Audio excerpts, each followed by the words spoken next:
কলকাতা শহরের একটি পাড়ায় থাকত দুটি পরিবার, শেখ আয়েশা এবং দীপ মেহতা। আয়েশা ছিল খুবই শান্ত একটি মেয়ে। সে সারাদিন পড়াশোনা নিয়ে ব্যস্ত থাকত। আর অন্যদিকে দীপ মেহতা, সে ছিল খুবই চঞ্চল একটি ছেলে এবং দুজনেই একই ইউনিভার্সিটিতে পড়াশোনা করত। এবং যেহেতু একই পাড়ায় থাকে সেই জন্য দুজনের সবসময়ই দেখা হতো এবং দুজন দুজনকে মনে মনে পছন্দও করত। একদিন দীপ আয়েশাকে দুর্গাপুজোয় আমন্ত্রণ করলো এবং আয়েশা একটু মুচকি হেসে বলল, ঠিক আছে আমি যেতে পারি, কিন্তু তোমাকেও ঈদে আমার বাড়িতে আসতে হবে। এবং এই বলে দুজন নিজের নিজের বাড়ি ফিরে যায়। আয়েশা দীপদের বাড়ি দুর্গাপুজো মানাতে যায় এবং তারা একসঙ্গে খুব মজা করে। এবং তখনই দীপ আয়েশাকে প্রপোজ করে এবং আয়েশাও অ্যাকসেপ্ট করে নেয়। এবং ঈদের সময়তেও আয়েশার সঙ্গে দীপ খুব এনজয় করে। আর এইভাবেই তারা একে অপরের সাথে পরব শেয়ার করে নেয়।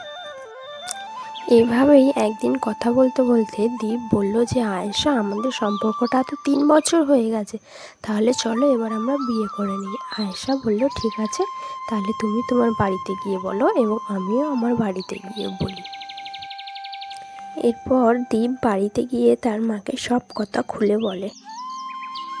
দীপের মা বলে, দেখ বাবা, তোর তো বাবা 5 বছর আগেই মারা গেছে, আমার তো আর কেউ নেই, তুই যেটা বলবি সেটাই। দীপের মা বলল, কিন্তু আয়েশারা তো মুসলমান, কিন্তু আমরা তো হিন্দু, তার বাবা মা কি মেনে নেবে তোদের সম্পর্কটা? দীপ বলে উঠল, মা তুমি রাজি তো? তাহলেই হবে। এদিকে আয়েশা তার মাকে গিয়ে বলে এবং আয়েশার মা মোটেও রাজি হয় না।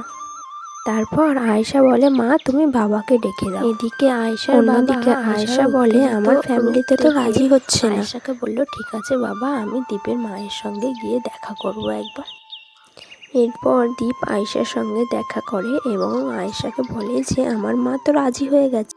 তারপর দীপ আয়েশাকে বলল, ঠিক আছে তুমি বেশি চিন্তা করো না, তুমি এখন বাড়ি যাও। এই বলে দুজন দুজনের বাড়ি চলে গেল। এরপর দীপ আর আয়েশার ফ্যামিলি একসঙ্গে দেখা করে এবং দীপের মা বলে যে, দেখো দাদা, এখনের জেনারেশনে তো কেউ আর হিন্দু মুসলমান দেখে না, আমাদের ছেলে মেয়েরা সুখে থাকলেই আমরা খুশি। যেহেতু দুজনাই শিক্ষিত ফ্যামিলি থেকে বিলং করে, সেই জন্য তারা কুসংস্কারে না থেকে বিয়ের জন্য রাজি হয়ে যায়। তারপর আয়েশা দীপকে বলে, দেখো দীপ, আমাদের তো বিয়ে ঠিক হয়ে গেছে, কিন্তু বিয়ের পর আমরা দুজনেই কখনো কারোর ধর্ম নিয়ে তর্ক বিতর্কই যাব। এদিকে দীপ বলল, না আয়েশা, আমি কোনোদিনও তোমার ধর্ম নিয়ে তোমাকে কিছু বলবো না। কিছুদিন পরে দীপ আর আয়েশার বিয়ে হয়ে যায় এবং তারা খুব সুখে জীবন কাটায়।